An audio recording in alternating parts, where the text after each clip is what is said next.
Hi అండి, నేను మీ స్వప్న. ఈరోజు ఉలవలతో దోశ చూపిస్తున్నాను. చాలా ఈజీ అండి చేయడానికి. ఎక్కడ స్కిప్ చేయకుండా చూడండి ఫ్రెండ్స్.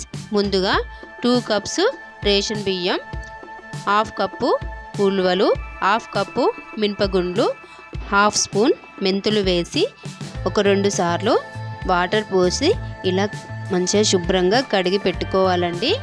ఈ విధంగా చాలా ఈజీ అండి. టేస్ట్ అయితే చాలా బాగుంది. ఈ దోశ టేస్ట్ అయితే అస్సలు మిస్ అవ్వకండి. ఇప్పుడు 2 గ్లాసెస్ వాటర్ పోసి మూత పెట్టి 6-7 గంటల పాటు నానబెట్టుకోవాలండి. చూడండి, చాలా చక్కగా మెత్తగా అయ్యాయండి. ఇప్పుడు మిక్సీ పట్టుకోవాలి. మిక్సీ గిన్నెలో వేసుకోవాలండి. ఈ విధంగా ఇలా వేసి కొంచెం వాటర్ పోసుకొని మిక్సీ పట్టుకోవాలండి మెత్తగా. చాలా ఈజీ అండి, ఎక్కడ స్కిప్ చేయకుండా చూడండి ఫ్రెండ్స్. ఇలా మెత్తగా గ్రైండ్ చేసుకున్న మిశ్రమాన్ని గిన్నెలో వేసుకోవాలండి. ఇదే విధంగా మిగిలిన బియ్యాన్ని గ్రైండ్ చేసుకోవాలండి. ఈ విధంగా ఇలా మొత్తం గ్రైండ్ చేసుకోవాలండి. ఉలవలు ఆరోగ్యానికి చాలా మంచివండి.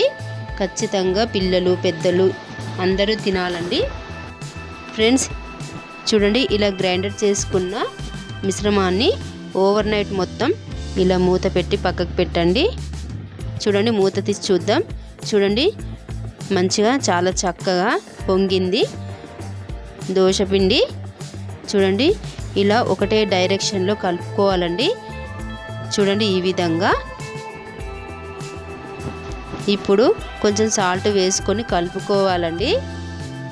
చాలా ఈజీ అండి చేయడానికి.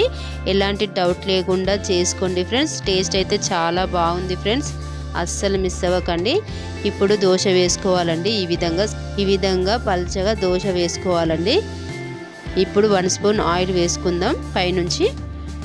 ఇలా బ్రౌన్ కలర్ వచ్చినాక ఒక్కసారి తిప్పేసుకోవాలండి. చూడండి, ఈ విధంగా చాలా క్రిస్పీగా చాలా టేస్టీగా సూపర్గా ఉందండి. ఒక్కసారి ట్రై చేసి చూడండి.